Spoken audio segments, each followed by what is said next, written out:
Morning guys, so ito na. Maagang maaga, ayan.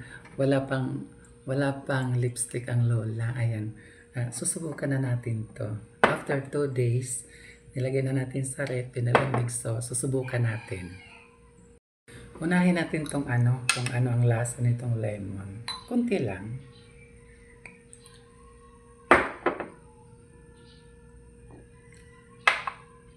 Sarap. So, isunod natin yung apple. Apple.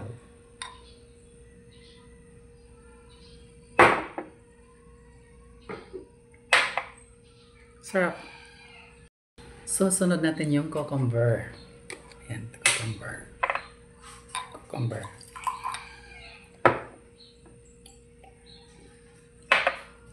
Cucumber. So, ito naman. Susubukan natin yung pinaghalong apple at saka cucumber. Subukan natin.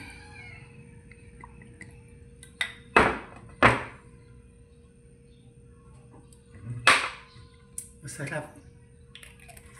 Sarap.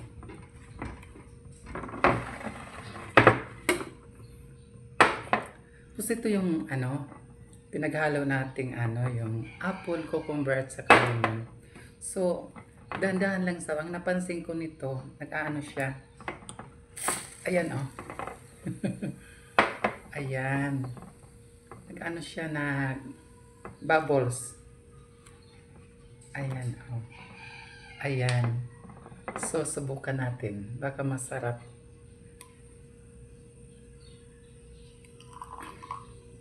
Masarap.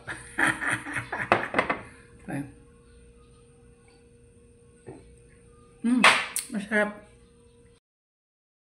Ito na yung finished product natin ng natin kombucha juice drink. So, ito talaga kasi lemon, medyo maasim-asim.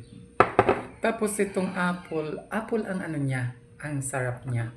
Tapos cucumber, maganda. Maganda ang ng cucumber, as in pipino talaga. Tapos dito, paghaluin mo yung pag pinaghalo mo yung pipino at saka apple, masarap siya. Yan. Tapos dito naman, ito, ang tatlo kasi itong lemon, apple at saka cucumber. Pag binuksan mo, so sumisingaw siya. Yung parang may soda. May soda talaga. Ayan. Tapos tapos naghahalo ang tatlong lasa nito. Masarap pa rin, pero medyo may pagkamaasim-asim. Okay siya. Okay lahat. Sige. Thank you. Yun lang. Salamaters. Thank you. Ang sarap. Mas gusto ko yung pipino. Sarap. Sarap.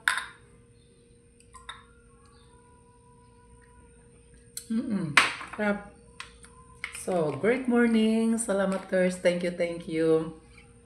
Shout out sa mga brewers ko dyan, family. To Ma'am Ruby Kaimen. Thank you for watching. Salamaters. Thank you sa pagtuturo. Ang sarap talaga. Thank you.